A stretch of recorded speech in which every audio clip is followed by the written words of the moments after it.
I've seen them crack across here too. Hey, a customer brought me a cylinder head off of his forklift. This is a Mazda. It blew the end cylinder here. You could tell it washed away all the carbon. This is actually a 2-liter FE style engine. They put them in 626s, B2000s, and forklifts. You can tell this is a forklift head because it has these wimpy springs on it. Also, they made the valves 30 degrees instead of 45, but it's the same cylinder head. Hey everybody, happy Friday. How are we doing today? Hey, you made it to the weekend, huh?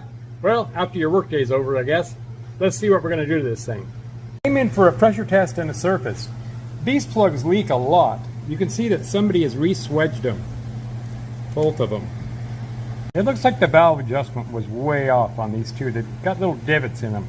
So at least I'll take it apart and butt the valves. And then I'll be able to check the valve guides a little better and evaluate the head even more. I also noticed that somebody had installed a helicoil in this spark plug hole. It's way too short. I asked him if he wanted me to fix it, put a time cert in it. He declined. He said, no, it'll be fine. First thing I'm going to do is pressure test it to make sure it's not broken. Okay, I got all that copper coat that was on there. That's this stuff.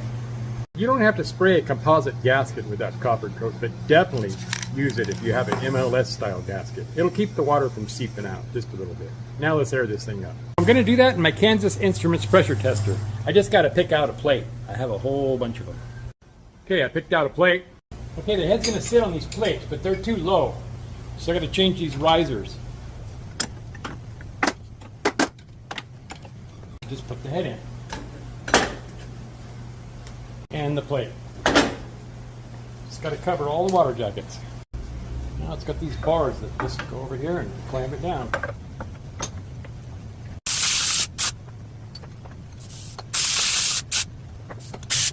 Okay, now got to plug these two holes here. And it's got a couple of rubber plugs.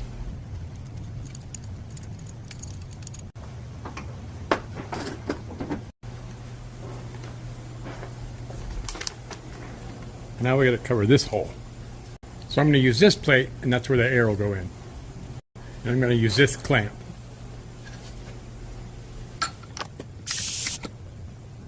Got the clamp on there. Let's hook up the air line.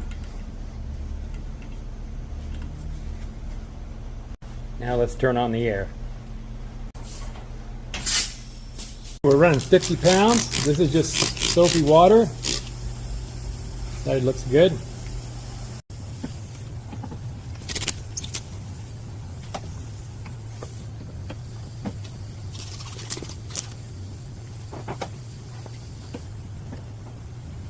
I'm going to spray these plugs really good.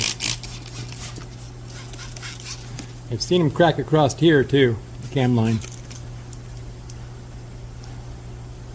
This side looks good. Let's check the freeze plug on the end.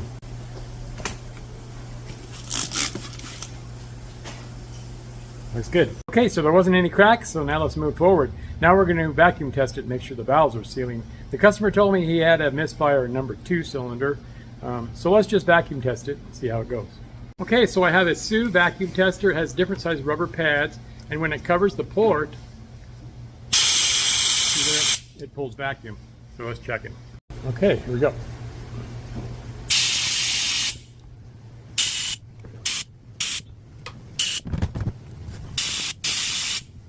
Here's that number 2. Boy, that's low. They're all good except for this exhaust valve. I was already going to take this apart and butt those valves because they got a little damage on the tips. So we'll have a look at number 2 and see what's going on.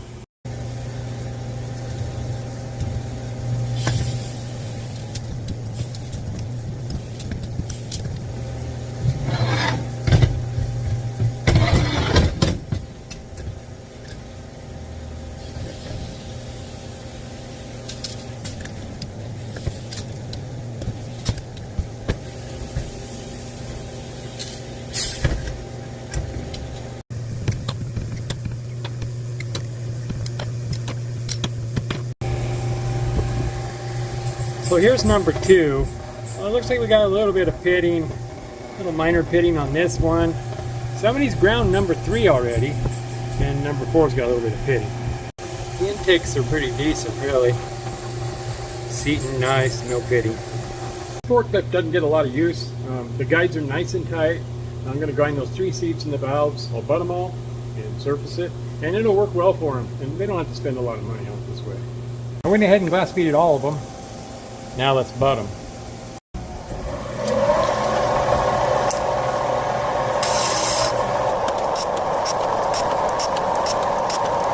There you go. Now when they adjust the valves, they get an accurate reading. Now let's grind them over there. Okay, before I can grind them, I got to change the angle. Right now it is set on 44.5. So this just slides back here to 29.5. Now we can grind. So I said the valves are 30 degrees. So that's what I'll grind the seats. But all of my valves, I grind a half a degree under on the valves themselves. That gives it what they call an interference fit, and it'll seat immediately. I do the same thing on the 45s. I grind the valves at 44.5. So let's grind those 3 valves, huh?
That last valve that I ground was number 2 that had a bad vacuum on that exhaust valve. And I ground a bunch of it, it didn't clean. So I got a bin of these used valves because I do a lot of these forklift heads. And I always save the old valves. And I've got him a good used one. So here's his valve here on the left. That's the one I'm replacing it with. And you can see it just didn't clean.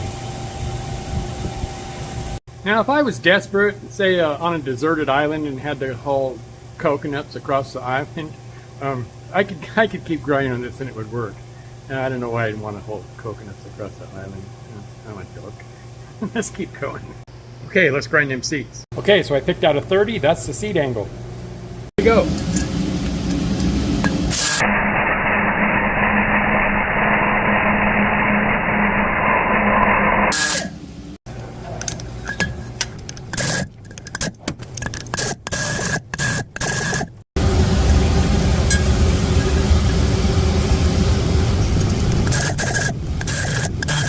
That was some pretty fancy camera work, huh? I turned that thing with my knee. Okay, let's see what we did. Okay, so I ground those 3. This is that bad one, came out pretty good. That's the seat angle, but it's too wide, so I gotta do the top and bottom angles. I'm doing 3-angle valve job. I'm gonna spray some of this on here so I can see what I'm doing.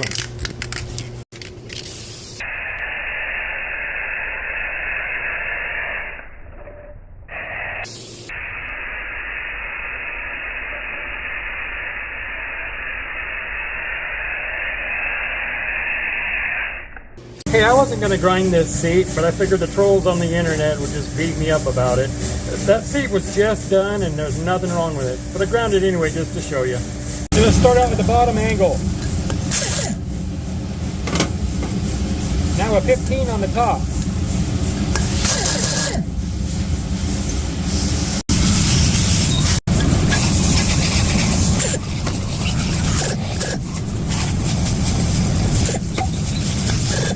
There you go, 3-angle valve job. I'll do that right here in my surfacer. Hey, when they ground this seat, there's some kind of a crusty something in here. I'm going to grind that out of there. And you can see something peppered the deck. So they had some kind of little minor explosion in this cylinder. There we go. Now none of them pieces of debris will get loose into the engine and mess up this cylinder again. Boy, whoever did this, I'd like to talk to you, buddy, because I guess you don't give a crap what you do, huh? Let's get this thing in the surfacer and surface it, huh? I should probably throw this out there too. You know, I always say be nice to each other, and I mean it. But you know, people treat you bad or wrong or something, you have my permission to just give them hell, Okay, now let's surface this head. Okay, I got it in the machine, it's all level. I got a jack stand supporting it up underneath here. Got it set to the right height. This thing's pretty warped, so I'm gonna take a pretty big cut, huh? I don't think so. This head's not very warped. I'm gonna take a light cut on it. It is level, we're on the 0.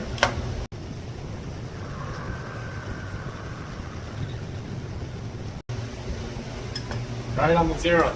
Now we know it's level end to end. I made a witness mark before I went down there that went all the way across the head, so we know it's level this way. Okay, this surface pass is going to take 2 minutes and 8 seconds if you'd like to fast forward it. I'm not going to hyperlapse it at all. I want you guys to see how long it actually takes to get across a head. All right, here we go. Let's cut it.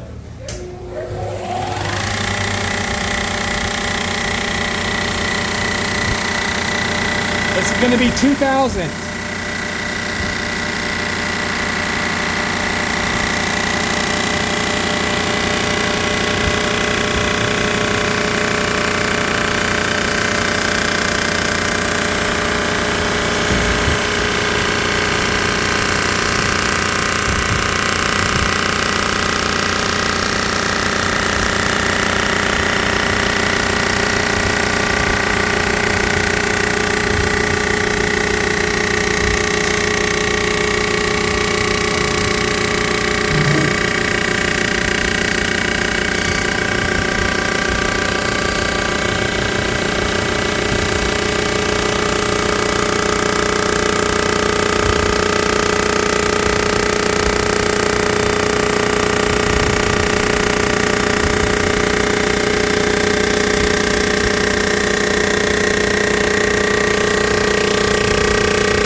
So these springs cleaned up pretty nice. Here's what they looked like before. There you go, it's all flat and we're ready to assemble. Oil on the stems.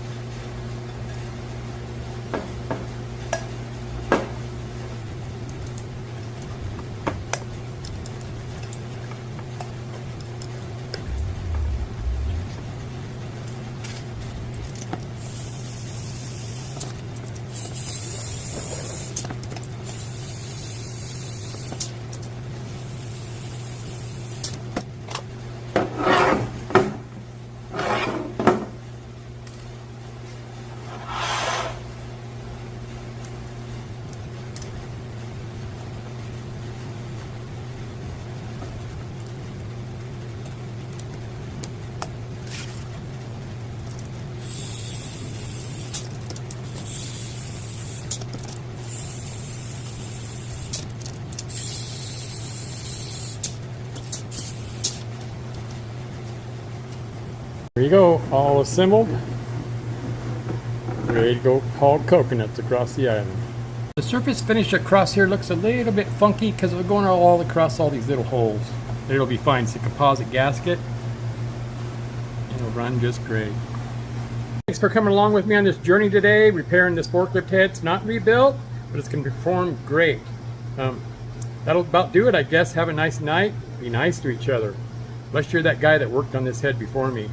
You better just go flip burgers at McDonald's or something, buddy. Good night, everybody.